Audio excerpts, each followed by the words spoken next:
You've talked a lot about the style of the two leaders, and and some of that was certainly on display in, especially in this most recent debate just held a few days ago. I wonder if we could talk a bit about substantive content, and in particular foreign policy, because foreign policy is that part of the president's job which really does affect the rest of the world. Most of the people probably watching this video, for instance, I presume not American citizens. We don't have a vote, but we do have a stake in the outcome of this election, a very large stake, I would say. So I was wondering if you could talk a bit about what we might expect of the two candidates if they were to become president. How would their foreign policies differ? What issues would they find alignment on? Where would they likely to diverge? Well, I think it's clear that the candidates represent very different foreign policy visions.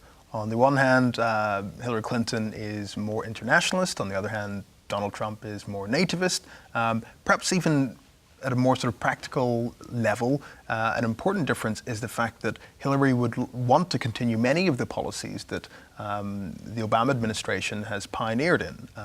In fact, she was part of many of the policy-making processes involved in creating the policies in Iraq and Syria and so on, whereas Donald Trump has basically declared all of the Obama administration more or less a disaster. So were Hillary Clinton to be elected president, we would probably see more continuity than change in terms of the foreign policy of the United States, whereas if Donald Trump was to be elected president, at least if we subscribe by his rhetoric, we would expect a very different policy-making situation, very different foreign policy outcomes.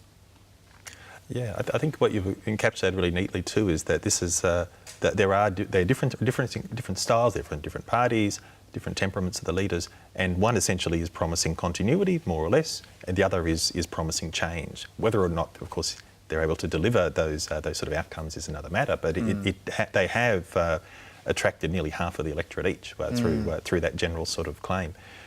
So with that in mind, I wonder if we could get a prediction from you about which outcome is more likely on November the 8th.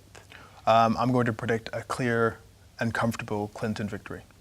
And is it likely that Hillary Clinton is going to face a Congress she can work with, or is it likely to be a continuation of the sort of situation that Barack Obama has faced for some of the 8 years that he's been president, which is a rather hostile Congress?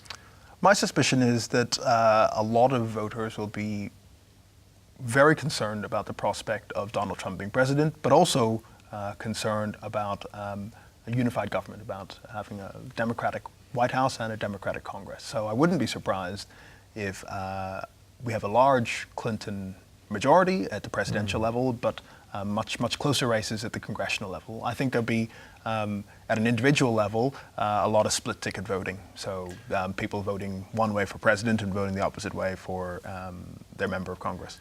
We could almost sort of draw the full circle here and come back to Australia, where of course we've sort of got essentially a split verdict, haven't we, in the most recent election, where there was a vastly reduced majority for the ruling party. So perhaps there's something going on, but people are not, across the world, or at least in Australia and America, are not willing to sort of put too much power in the hands of one person at the moment. That's probably a story for another day, so we might leave it there today. Thank you very much for your time, Zim. My pleasure. And we'll also say farewell to our viewers on the ADI video series. We look forward to you joining us for the next instalment. Thank you.